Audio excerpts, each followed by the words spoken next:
So today's topic is quite heavy. I would recommend right from the get-go before we dive in, um, go pour yourself a drink, like brew a cup of coffee. Just be prepared. This is gonna be heavy stuff. So this is an article I pulled up in Time, and it's titled "The Orb Will See You Now." And this was published a day ago about Worldcoin and Tools for Humanity, which is one of Sam Altman's companies, and it has to do with the much broader AI ecosystem. One thing I want to frame this analysis with is that the AI revolution that's currently underway isn't just limited to AI. Like everyone likes to talk about AI agents coming online and how it's going to displace workers and jobs are going to go away. And that's a really important part of it. And I think that's going to be the most disruptive for a lot of people. And from now through the next, 18 to 24 months, that's definitely going to be the case.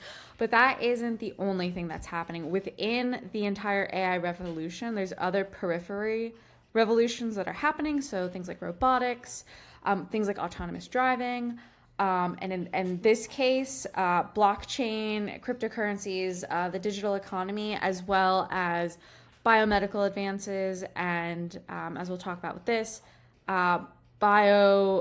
new forms of bio verification, and the confluence of all of these different technologies coming together and the necessity of a new way of life because of how disruptive AI will be is going to put us in a situation where a lot of things are about to drastically change, and I'm not being hyperbolic about that. Like as we're going to talk about, like things that fundamentally discern humans from non-humans are about to come into question, and things are going to change in our society such that like the way you think about your life, your identity, and your purpose is going to come undone. And unless you put proper protocols in place, like the people creating these tools, this hardware, these software, AI, like they're not looking out for your best interest. So unless you do something, like you put guardrails in place to protect yourself, like you're probably going to get swept up into this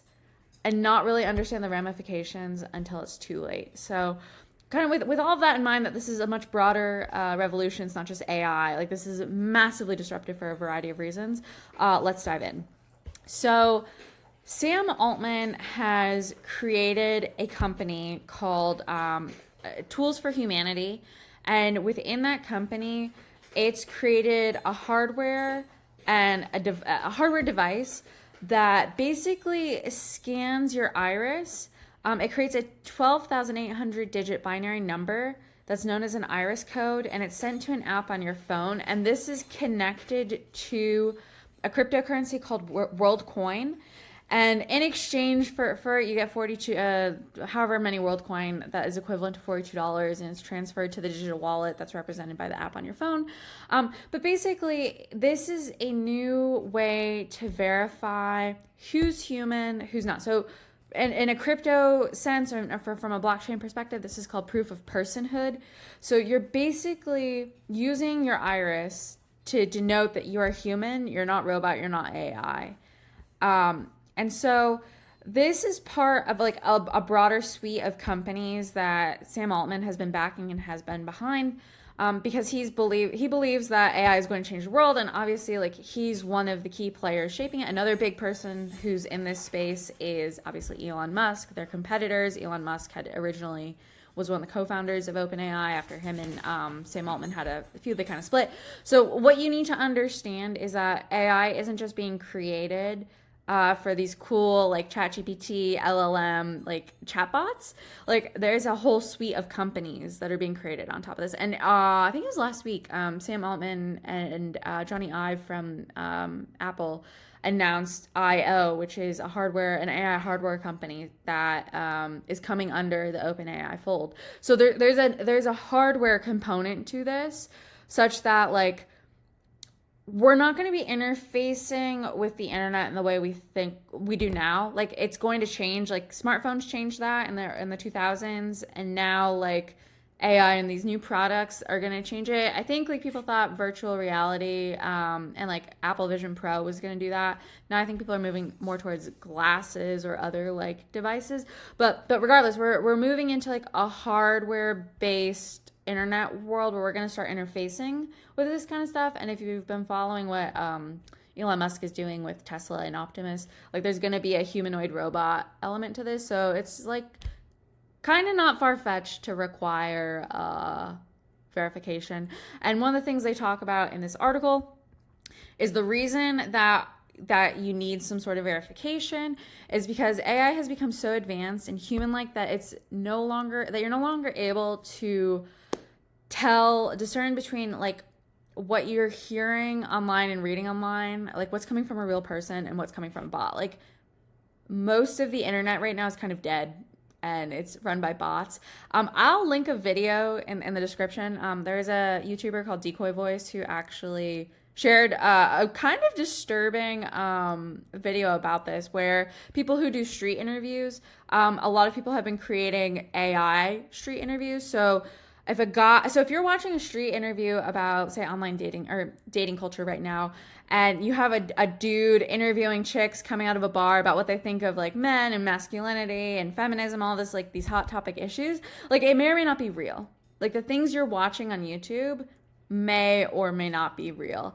And so this is why, this is happening, I think, faster than people realize. I was even shocked when I saw the Decoy Voice video because, you know, we watch a lot of that type of content. It's just interesting to hear what people have to say. So, yeah. Anyways, so Worldcoin and like your World ID and scanning your iris is a way to kind of supplement the existing online infrastructure, taking into account the future that's going to be dominated by AI. And it's a human verification layer for the internet that distinguishes real people from bots and AI agents, which are quickly coming online and which will replace jobs.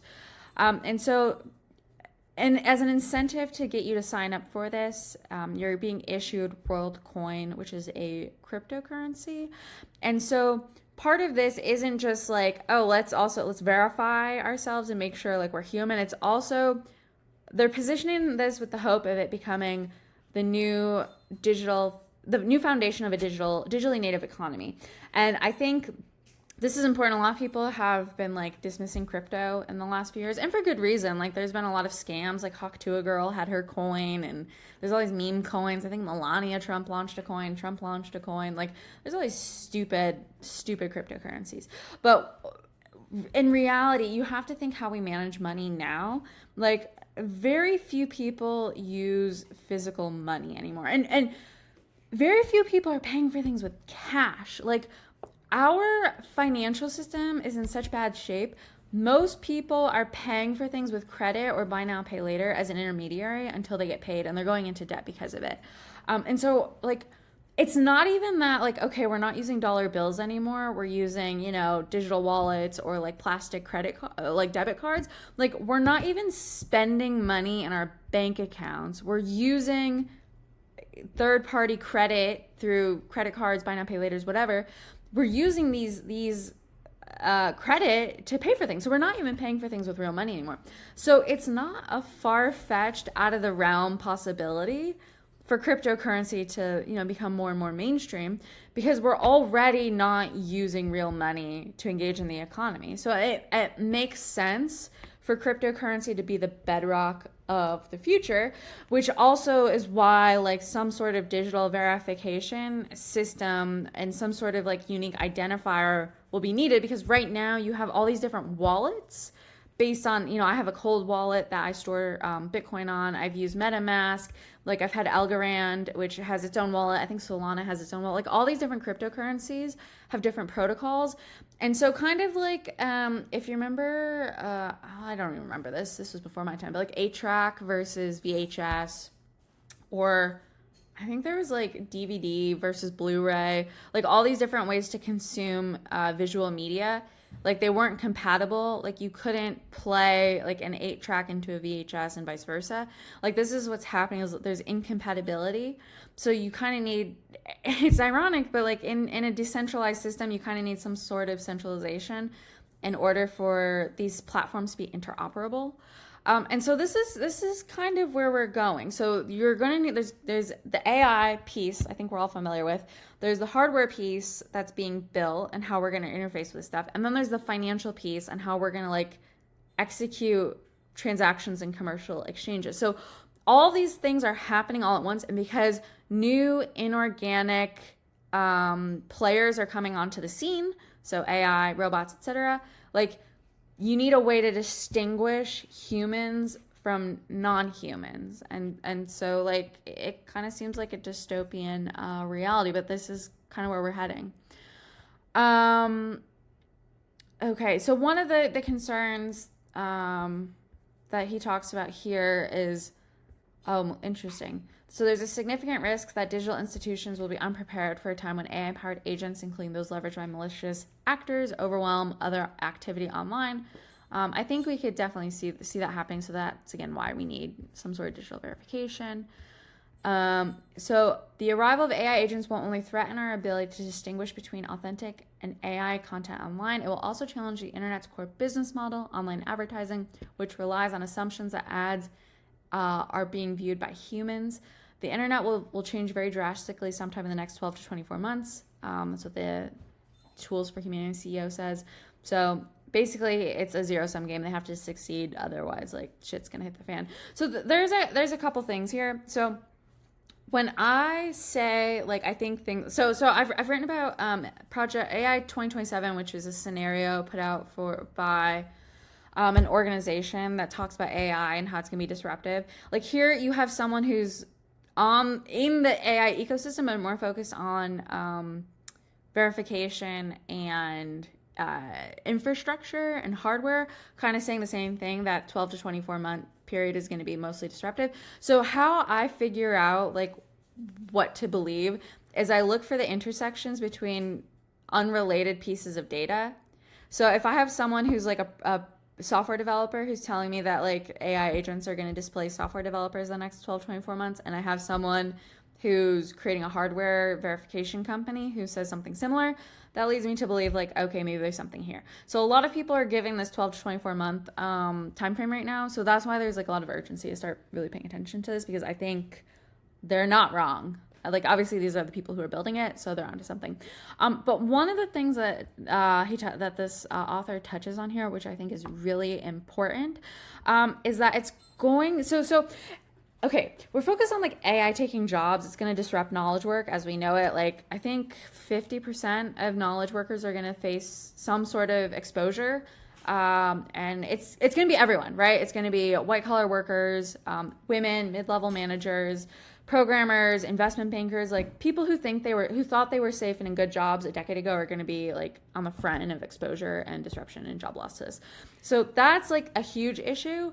But there are so many competing, like complementary and compounding issues with this, that's why this is so like alarming, and people need to wake up and start paying attention to this. So he says here, it's going to challenge the internet's core business model, online advertising, which relies on the assumptions that ads are being shown to humans. So I think I wrote the note here. Let me pull it up. Yeah. So our economy, like the Magnificent Seven or FANG or however you want to describe them, like there's these tech stocks in Silicon Valley that have gotten, that are basically propping up our economy right now, right? Like our economy is where it is because of Meta and Google and Amazon and Microsoft and all of these big tech companies that have created value where it didn't previously exist. And these companies, by the way, are also the ones who have artificially created expectations about work and employment and how much you should earn that also don't exist on Main Street America. So keep that in mind too. Like, you have all these companies in Silicon Valley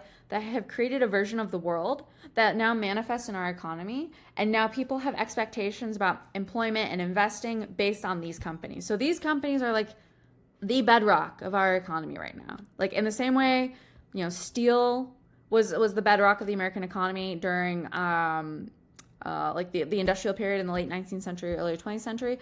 Like, tech companies like this are the bedrock today. Okay, so what makes these tech companies so profitable and so valuable? It's not the services they provide. Like, spoiler alert, like Amazon and Google and Meta aren't like these great companies because they show us the products we want to buy, or because they connect us with friends, or they give us access to all the world's information.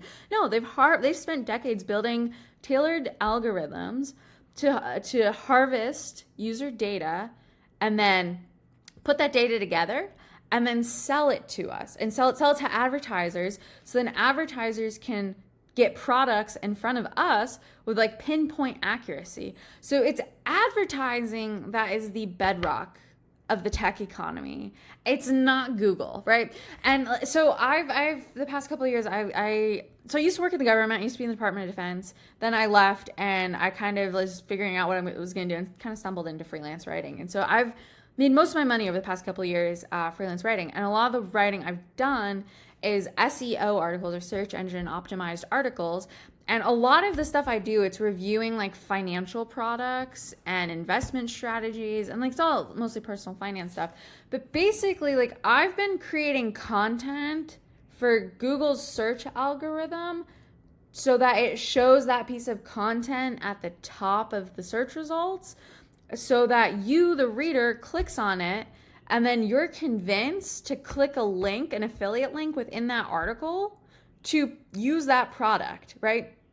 And so, like, this is kind of how the entire internet has worked. Like, you put ads, conspicuously or inconspicuously, sponsorships, all that kind of stuff. You embed it within content with the hope of someone purchasing your product.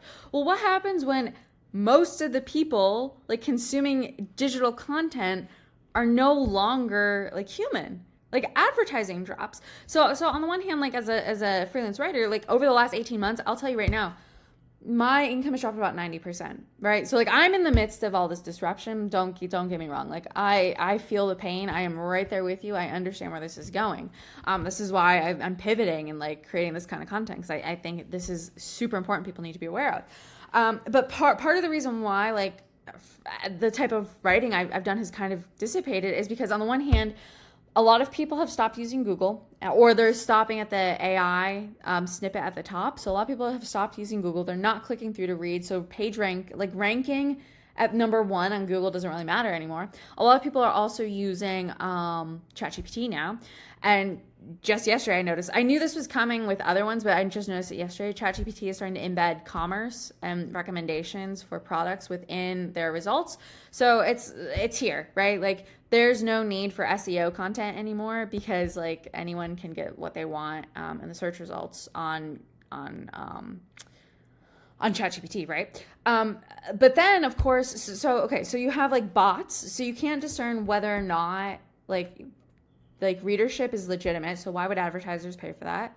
Okay, advertisers aren't getting eyeballs in front of the content they used to. It's being embedded within ChatGPT, so that changes the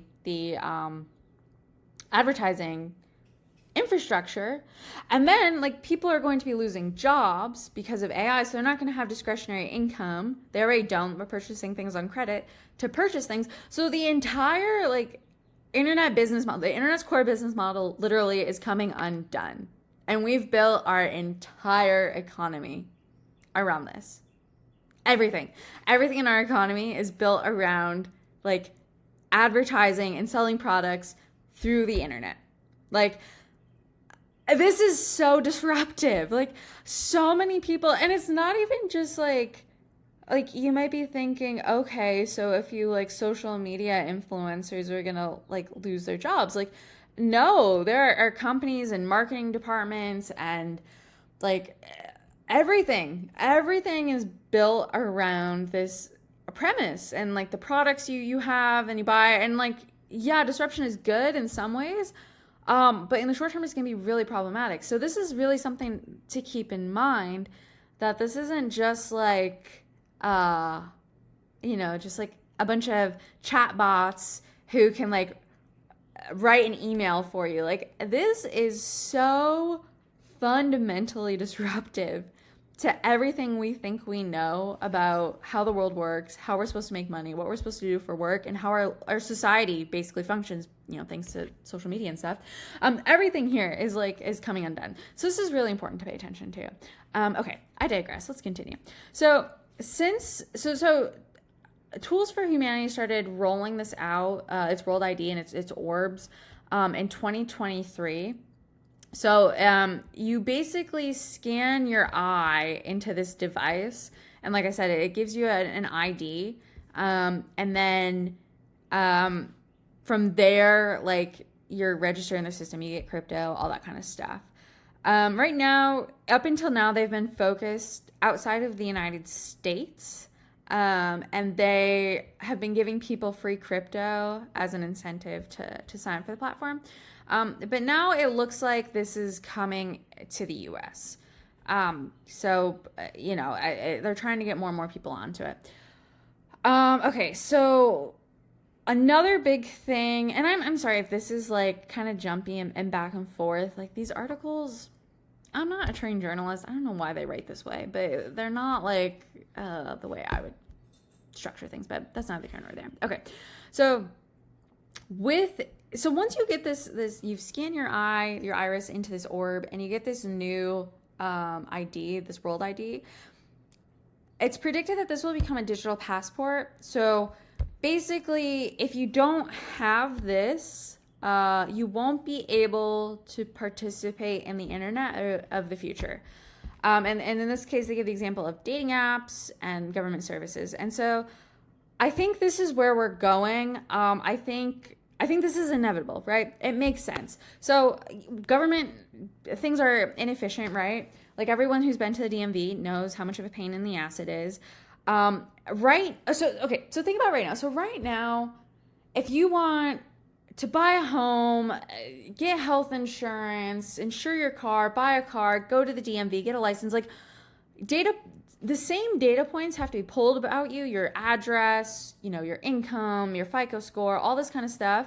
But like they come from different areas, and it's kind of convoluted. It's like I did a stint working doing compliance at a bank, and had to review mortgage applications to make sure they were compliant. And just like the amount of paperwork involved is absurd. And the fact that like you need a human to make sure certain boxes were checked, like literally checked with pen and paper, is just absurd to me in 2025. So I say that because I think with blockchain and different protocols to verify information, the requirement for auditing and compliance, like I think it's an inevitability that we're going to be moving towards some sort of comprehensive digital ID. And so I think this is going to be all encompassing, right? So your healthcare records are going to be on a blockchain. Your money is going to be on a blockchain. Proof of ownership of assets. So your house, for marriages, this makes sense. Like, having, I think I've written about this before. I think someone is doing this, but basically using a blockchain to like do a prenup. So if something happens, like you have a protocol already in place for how you're going to distribute assets if you get divorced.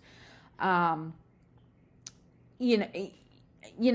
just, having a passport, a driver's license, like I said, there's so many reasons why it makes sense to start centralizing all this information. And now that we have the technology, blockchain, to do so, I think this is going to happen. And I think there's a plus side to this and a negative, right? Like the plus side is, okay, when I go to the doctors now, instead of like having to fax, literally doctors' offices fax information. Like instead of having to fax information between different doctors' offices, you can have a HIPAA compliant protocol that moves your healthcare data between different entities, and you can like give access to it. And because of wearables and stuff, like it makes so much sense for this to happen. If you get a DUI, like there's a protocol in place to like remove your license, all this kind of stuff.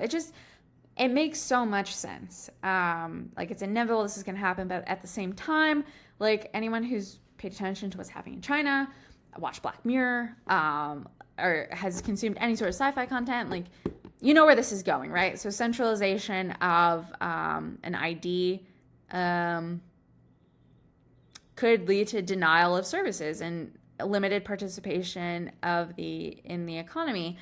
And this is controversial, but I'm going to say it. I think the vaccine was a dress rehearsal for this. I think, And that's the reason why I got it. I put it off for as long as I could, and until I realized if I didn't get it and I didn't get a card, it didn't even cross my mind to make a fake one. I wish I had thought of that at the time. But I thought if I didn't have a vaccine card, I wouldn't be allowed to get a job. And that actually did prove to be true. I did go to an event in New York, I think in 2022, late 2021, 2022, where in order to get admission to that event, I had to show proof of vaccination. So there were certainly cases where participation in society and the economy was predicated on having a vaccine card. So that wasn't like a completely off base assumption on my end. But I think the whole thing was a dress rehearsal to see how compliant people would be to adopt some sort of universal verification, something to be able to participate in the economy, right?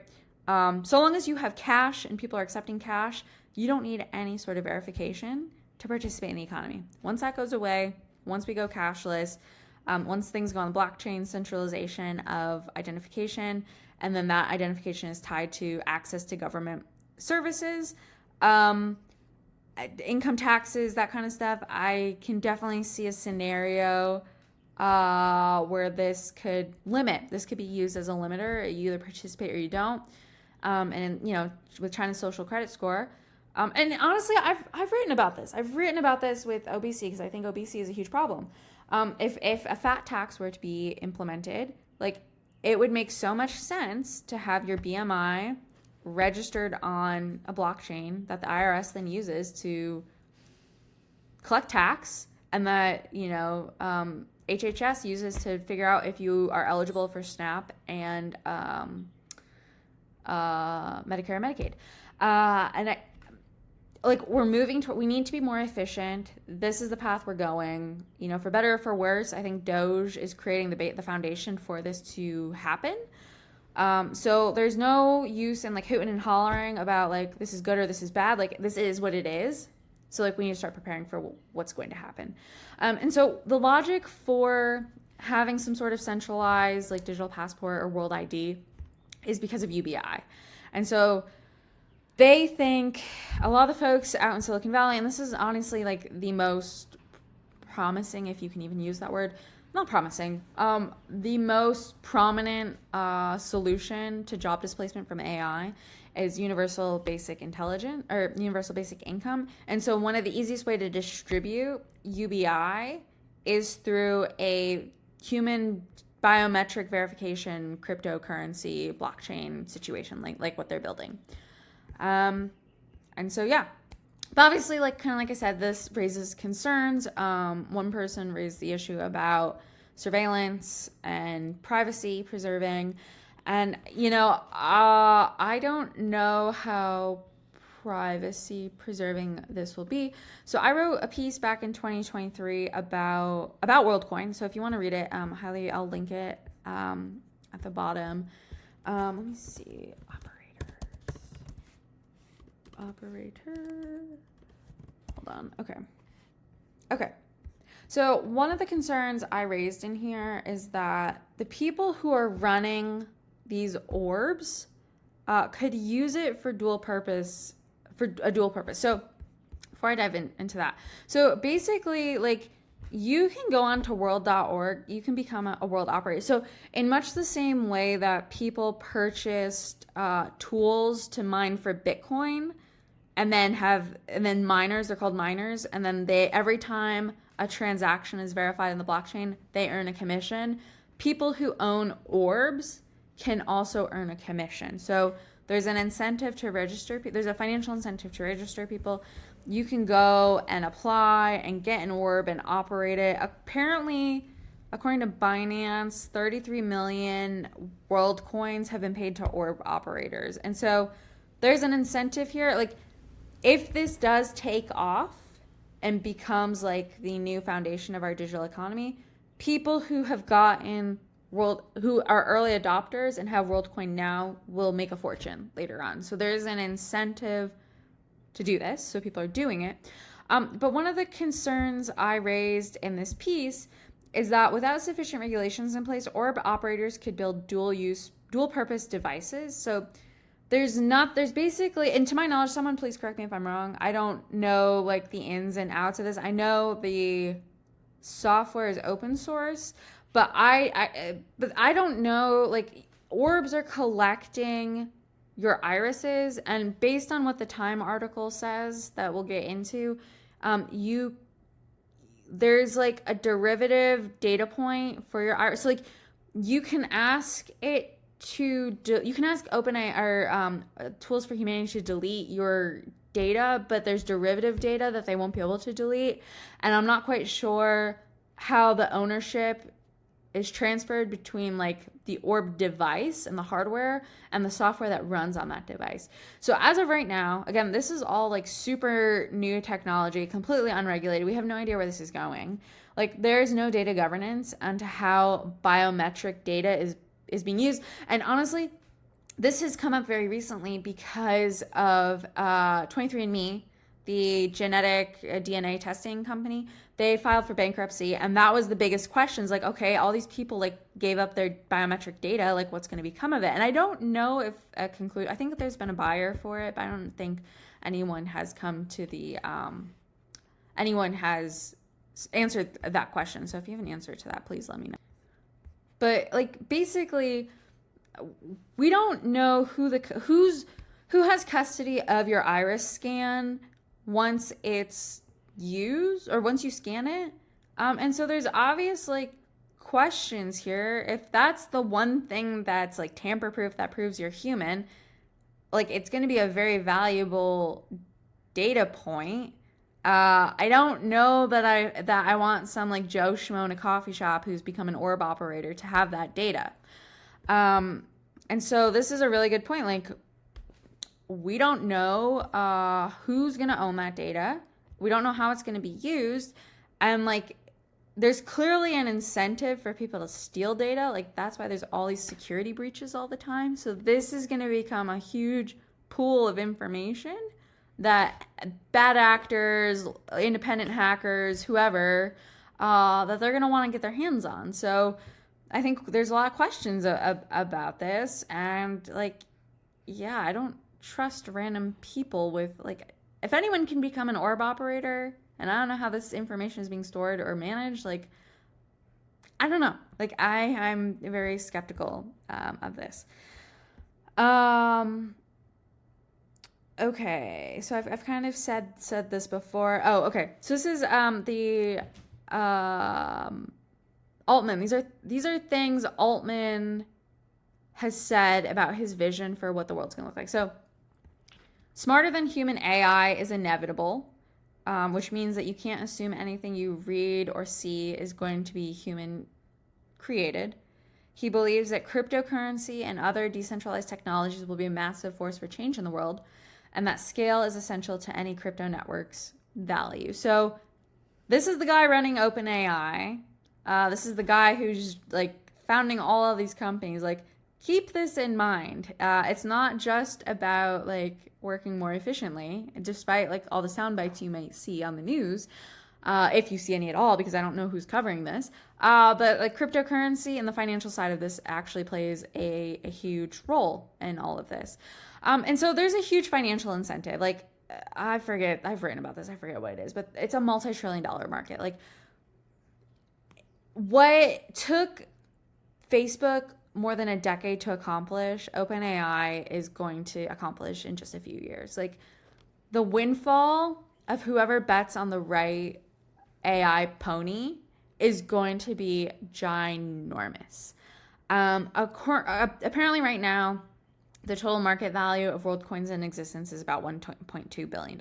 So at 33 million Worldcoin that have been issued to orb operators. I don't know if this is inclusive of the like incentive when you sign up. But anyways, like there's a lot of money involved. Okay. So this last bit right here kind of gets at the crux of this. So 75% of all world coins are going to be set aside for humans to claim with a referral bonus. And the remaining 25 will be split up between Tools of Humanity backers and staff, including the CEO and Sam Altman. And as this scales, as it's adopted, increases its value. Bitcoin, this is a great example of why Bitcoin is going up right now.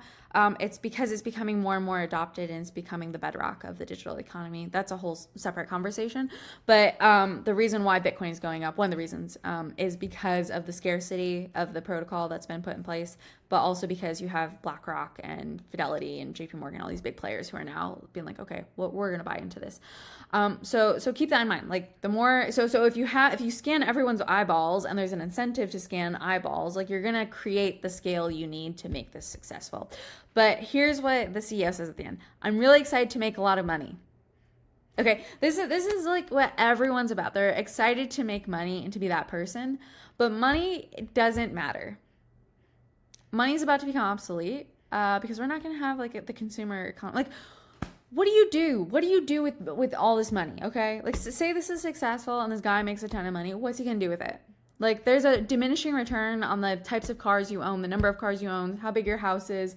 And this is, I'll link the video. I don't know how to do video and video, but like I talked about this in a separate video about where I think this is going biologically. I think people like this are going to make a windfall. They're not going to have anything to spend their money on. And we're going to live in a new social hierarchy with organic real humans and inorganic AI robots and all that kind of stuff. And to differentiate themselves, people like this are going to be spending their money to augment their biology. They're going to be literally trying to turn themselves into superhumans. So this is where this is going. It's like really dark and dystopian. That's why I said you needed to get a drink before we dove into this. But these people are incentivized by money. Like, do not let them kid you. They don't care about your well-being. No one does. Like, Mark Zuckerberg did not create Facebook so you could connect with your grandma. He does not care. No one cares. No one in Silicon Valley cares about you. They care about all the money that's on the line and beating China, but they care about all the money that's on the line. So keep that in mind, okay? This isn't about you. Even if it's like marketed as something that benefits you, it's really not about you. So they go on to say, a future in which advanced AI could perform most tasks more effectively than humans would bring a wave of unemployment, economic dislocation. Some of the wealth redistribution might be necessary. So in 2016, Altman founded a study of basic income, which he gave $1,000 per month handout to low-income individuals in Illinois and Texas. Okay, beautiful. So I actually wrote about this. Highly recommend you read this because this dissects exactly what he did. Some of my, so I go through here and I critique this. One of the big critiques I have is this study focused on low-income people. So kind of like what they said. So the average participant was $29,991. Okay. So we're not talking about wealthy people. We're talking about low-income people. The problem with this is that it left out educated, middle-class, white-collar workers, which are the people who are going to be most affected by job displacement, right? Like, yeah. Okay. If you're like a maid, for example, and you work for a bunch of families, like six-figure white-collar knowledge worker management level families, you're going to be affected when they lose their jobs. Fair, okay? But those people already qualify for public benefits like SNAP, Medicare, food stamps, right? White-collar middle-class people don't. The safety net for them has been credit cards and access to credit, right? Like and I'll use myself as an example, right? Like I'm a freelance writer. I make money doing content like this, writing online. I, have sold, I have contracts and stuff with different content creators. I write their content. Like, even though my income has dropped 90%, I still make too much to qualify for most of these programs. Like, it's just, it's absurd. It's absurd. And there's people who are talking about this now, like people who are unemployed, tech workers who used to make six figures are now barely scraping by with DoorDash. So this is a reality, right? So they left out white collar workers. They didn't talk about the people who are going to be most impacted by this. When they did look at this, they highlighted, okay, like people are flexible. They can do a little bit more with it, which than what you could do with current welfare programs, which is good. The problem is the data that was used on this UBI study was from 2019 to 2022, which basically zeroed out the value of the extra $1,000 they got per month because of inflation. So if anything, okay, we're not like talking about the people who are going to need this most. They haven't been included in the studies. once like these people have gotten the money, like we're not solving the underlying monetary policies that have gotten us into kind of the bad financial situation we're in right now as a country. So basically, UBI, if it comes into fruition under existing circumstances and nothing changes, it's going to keep up with inflation. It's not going to improve your quality of life. So it's not going to be a way to get ahead. It's going to maintain the status quo. It's not going to provide a path to social mobility. It's going to keep you stuck. And so this is going to be a problem, because the third thing that this thing talked about is, this is something I pulled from the actual study itself, but people who received the UBI seem to be complacent. So the pink and the red line here show that everyone started about just under $30,000. Like they started out equal. The control group got like, I think $50. The UBI group got like $1,000 a month, right? And so over time, you can see the pink line went up. So despite not getting any benefit, the pink line went up. And the red line, if you exclude the UBI, they went up too, but not as much, right? So the only reason why they come out ahead is because of the UBI, but really they didn't come out ahead because it's zeroed out by inflation. So what this shows is that people became complacent. So rather than using the money they got to like start a business or invest in something in the future, they used it to buy like coffee and food, right? And there's lots of data that shows this is what's happening. So here, the middle income people within the group, they use it for food and beverages. They didn't actually like do anything beneficial. And so I think this could lead to stagnation, right? Like we're not in it. If we're not working, we're not doing. If we're not doing, we're not innovating. So the economy isn't going to change. It's going to be highly concentrated within a handful of like powerful tech tech CEOs and their venture capital financiers, right? So like we're not going to be improving the economy. We're going to become complacent, and this is, I think, going to hurt us in the long run, because like UBI doesn't give you an innate reason to live. Like, you know, we talk about this with the male female divide, and it's one of the reasons why I think like kind of women need to leave the workforce and like give men some of the credit that they're due, is because like men are driven to provide for their families. Like if you just collect a check, like the incentive structure is completely gone. It undermines the natural fabric of society and biology and like the reasons why we exist, right? Like if you just collect a paycheck, like there's no reason to live. And if you want proof of this, go look at communities in the Rust Belt. Go look at communities that have been decimated by the loss of coal mining and other industrial jobs. More of those people now, because of the job losses, are on welfare programs. And those areas are dealing with high levels of drug addiction, opioids, fentanyl, whatever, right? So there's a correlation between receiving a government check, right? And there's a correlation with like not working and a degradation of quality of life within your community. Look at men, right? Men are not participating in the workforce anymore. A growing number of men are literally sitting at home collecting disability while playing video games in their mom's basements, right?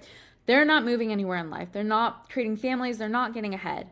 So we have existing sets of like literal case studies to look at what happens when you're just handed money. Like, you need delayed gratification, you need discipline, you need a reason to work. Like that's a core part of being human. And so if we move into a world where we just transfer money, like the standard of living goes down, right? Like there won't be a social mobility will disappear. The standard of living will go down.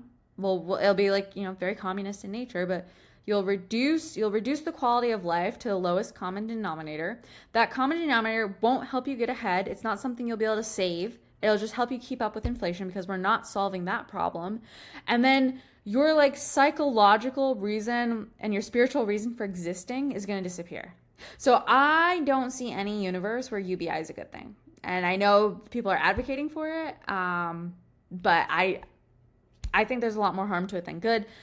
Feel free to like check this article out. It goes into some of the critiques of that exact study that's referenced here, that the $1,000 a month handout to those families in Illinois and Texas. Highly recommend checking that out. Okay, what else? Oh, so the guy actually walks through. He did it. So while he was in South Korea when he did this, so he talked about how he did it. And arguably, and of course, like these guys have an incentive to say this is the most privacy preserving technology on the planet because they want your trust. They want you to sign up for it and use the tool. And for the reasons I've laid out, like, there's no guarantee your privacy is preserved. And like, oh, by the way, like, let's look at the decade plus of experience we have with social media. Like, how good has that been for us? Not very. Okay, like I said, if you ask tools for humanity to delete your iris codes, they will delete the ones stored on your phone, but not the derivatives. And that's what's concerning. Those are no longer your personal data. So again, who owns that data, right? Once it's on the orb, does Tools for Humanity own it? Does like Sam Altman and whatever like holding company he's going to create in the future to manage all his suite of companies going to own it? Does the orb operator own it? And if they own it, what can they do with it? These are just important questions. We just need to think about these things, and we're not talking about this because it is kind of heavy. So as they say here, once you look into the orb, a piece of your identity remains in the system forever. Yeah, okay, here you go. So the next day I visit a coffee shop in Central Seoul where Chrome Orb sits unassumingly in one corner. This person is a 20-year-old student from China, strikes up a conversation with the barista who doubles as the orb's operator. So, like, no joke. Like, any Joe Schmo can, like, own an orb and start collecting iris scans from it.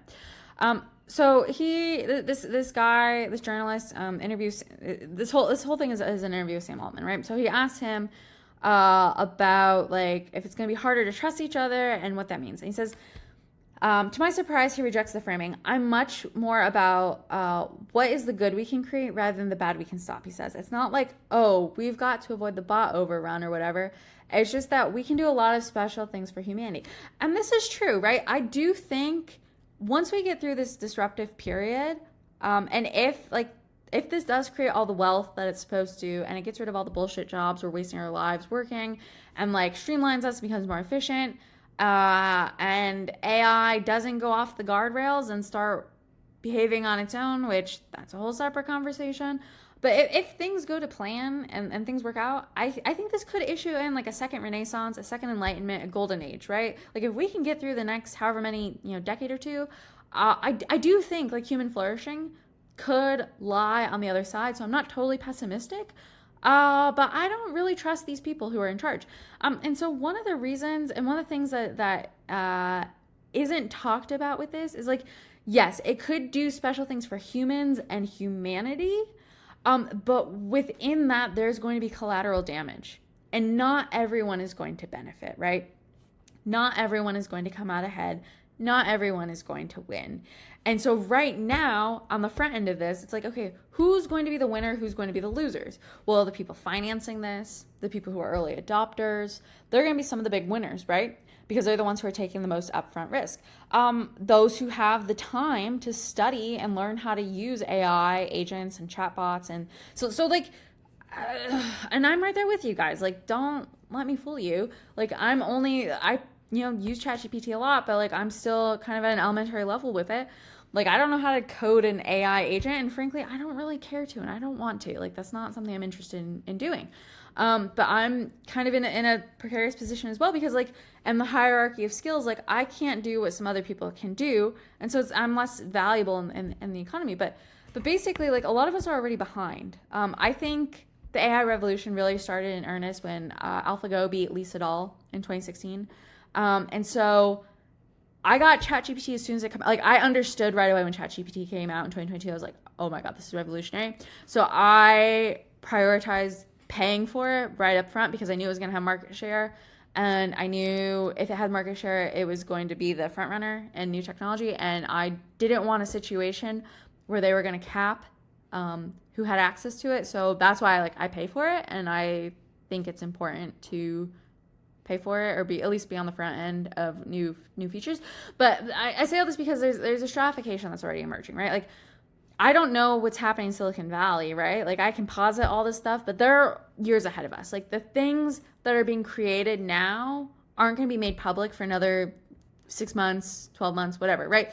And so this is why I do believe that 12 to 24 month time frame is legitimate, because these are the people who are creating the future, and they already know it's coming because they've already built it. It's just being tested before it's in beta, before it's publicly released, right? So we don't fully know what's happening, but within those of us who like are paying attention to this stuff, there's already a stratification happening where we don't all have the same skills. We're not all developing. We're not all on the same timeline.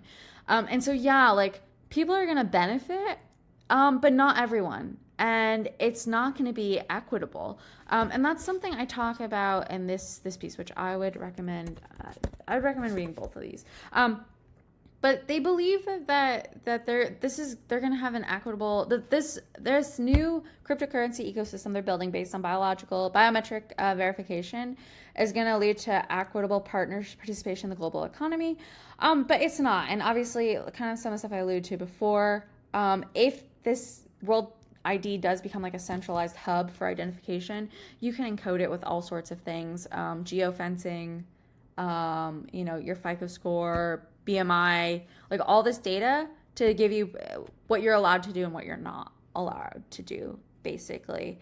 And so it's not outside the realm of possibility. I wanted to see, there was something else I wrote in here that I wanted to touch on. It might have been in the conclusion. Okay, yeah. So I think the people, like I said, the people who are going to come out ahead are the ones who are building these systems and who have invested capital in it. And it's going to lead to a programmable economy.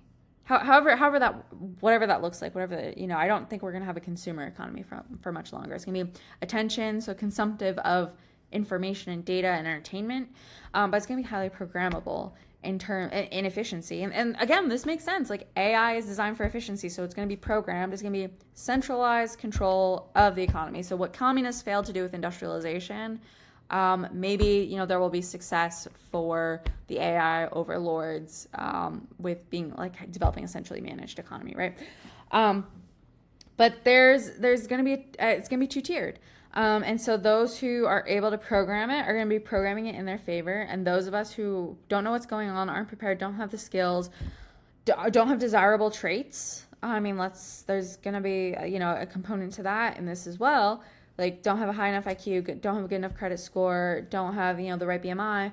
Like what's going to happen? What's going to happen to those people?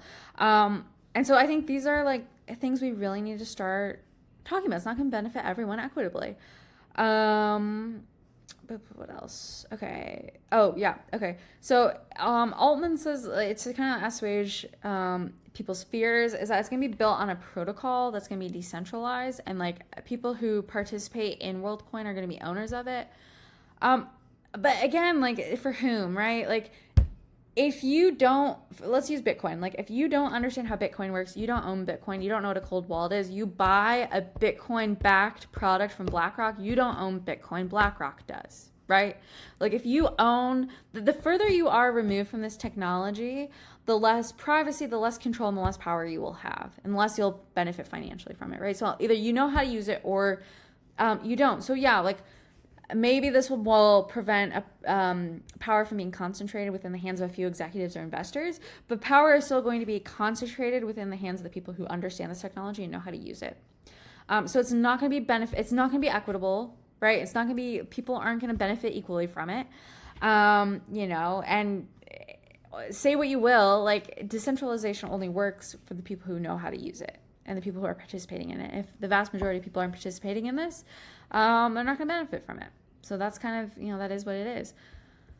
Network. What did I write here? Oh, yeah. Okay. Again, this is the question I raise. So when I asked about the public trust, should the public trust tools for humanity, their commitment to surrender influence and power? Because the idea is that if you're going to do decentralized, like you won't hold on to power. And he says, I think we will just see the continued decentralization via the protocol.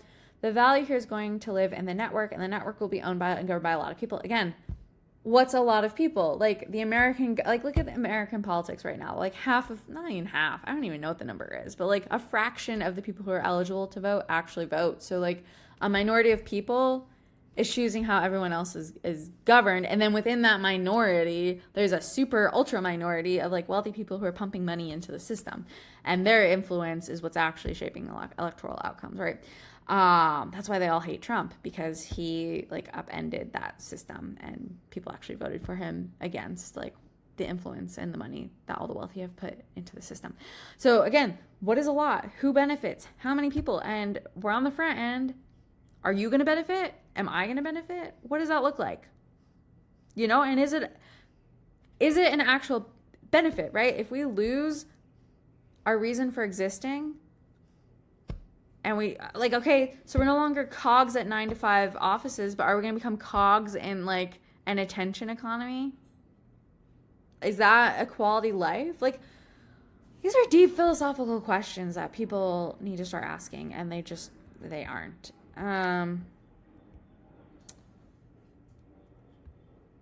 Oh, okay, yep. Yeah, okay. So, Worldcoin, okay, so it might be shifting. So how the vision of how this has been created, I think it was in 2019 when this was created. So the vision then is going to evolve over time. So what Sam Altman and company said back then is going to change over time as the facts on the ground change, right? And so right now, so when it started, it was like, okay, we're going to create like a cryptocurrency and biomedical or bioverification, AI versus humans, yada, yada, yada. Okay. So now it doesn't tell you whether or not AI generated a piece of content or humans did. It tells you whether or not the account that's been posted online is human or a bot. And that kind of gets into the question of access. Like if that's what's actually happening here, it's not actually verifying. This is what actually gets down to. It's not actually verifying humanity versus AI. It's verifying personhood, and implicit in that is giving you permission to participate in the economy online as a human, or limiting. It'll be used to limit AI agents. It'll give permission for humans to do certain things, but that can be taken away, right? We've seen that happen multiple times throughout history. That can be taken away. So if the orb becomes a piece of the internet infrastructure, and whatever derivative products he creates from this, it could give Altman, a beneficiary of the proliferation of AI content, significant influence over a leading defense mechanism against it. People might have no choice but to participate in the network in order to access social media or online services, kind of what was said before. And so this is an interesting quote. This guy, he talks to a 75-year-old woman in Seoul, South Korea, and she says, "Seeing the machine made me think, are we becoming machines instead of humans now? Everything is changing, and we don't know how it'll all turn out." And I think she's absolutely right. We don't know how this is going to turn out. We are all giant guinea pigs in this experiment. And so where do we go from here? Like, okay, so I've just like laid out this very dark dystopian future. Where do we go out from here? I think we're still at the early stages where you can choose to participate or not. And I think so long as you maintain that agency over your choices and what you do and how you engage with technology, I think that's the best buffer you have. And I think moving forward, how that is going to manifest is people choosing deliberately to live more analog lives. And, you might not want to hear this, you might not like that, but I think that's where we need to go. So you've already started seeing people do this. They're swapping out their smartphones with dumb phones. If you, my first one was a greenlit Nokia, brick phone. I think people are going to go back to that. Writing letters, creating spaces where there are limits to how technology is used. There's a comedy club here in Austin where they confiscate your phone. They confiscate your phone and your watch. I had to take off my Garmin when I went. They confiscate your phone and your smartwatch and anything you have, and you get it back at the end. You put it in a bag, you lock it up, you turn it off, you go enjoy the comedy show, and then when you're done, you get it back. I think we're going to see more stuff like that. I think more offline communities are going to become increasingly important, and engaging in activities that, AI and all this technology can't replicate, can't do, and won't get benefit from. And so this is why, I think trades are going to make a comeback, not just because they're the obvious alternative to, white collar work that's disappearing, but because it's going to give guys, particularly men, it's going to give men a tangible thing they can do with their hands and be able to provide for their families. I think women are going to start leaving the workforce, and I think there's going to be a reclamation of traditional gender roles and motherhood and building communities. Because I don't think there's a place for women in this future. Like, the majority of white collar work that's going to be offloaded in the next 12 to 24 months is largely occupied by women. Think marketing managers, PR execs, social media managers, teachers. In a world where teachers are stopping, they're not teaching anymore. They're leaving the profession because kids are functionally illiterate and unable to be taught. They can't learn. Teachers are leaving. In another video, I talked about how ChatGPT, like, college students are cheating with ChatGPT. Again, like, if you became a teacher because you wanted to teach students, and now they're just feeding you garbage written by ChatGPT, like, what's the point? GPAs are worthless. What's the point? It's all performative. What are you doing? Right? So teachers are having an existential crisis now. They're leaving. So a lot of jobs that are occupied by women are about to be occupied by AI for one reason or another. So what are women going to have left to do? Like, how are they going to contribute? Okay, so I posted this on Substack. Someone raised the point that they're most well suited for creating content. So in an attention economy, women will be creating content. Okay, well, we have AI influencers now, and OF is only going to last for so long because an infinite 22-year-old that you can design perfectly, that doesn't age and can do whatever you want, is frankly going to be a better digital girlfriend for a lot of lonely single guys than whatever human can. Bonnie Blue, or that, Lily Phillips, or whoever. So that's going to come to an end. Okay, so the white collar work that women have built their careers on is coming to an end. The attention economy that women have capitalized on for the last decade plus is coming to an end. So what's left for women to do? Like, let's be honest with ourselves. Let's not, like, let's open the wound now, and let's talk about it. Let's do the autopsy and talk about this, because we need a course of action, right? So I think men are going to go into traditional. I think men and women are going to take traditional roles. Women are going to definitely go towards motherhood.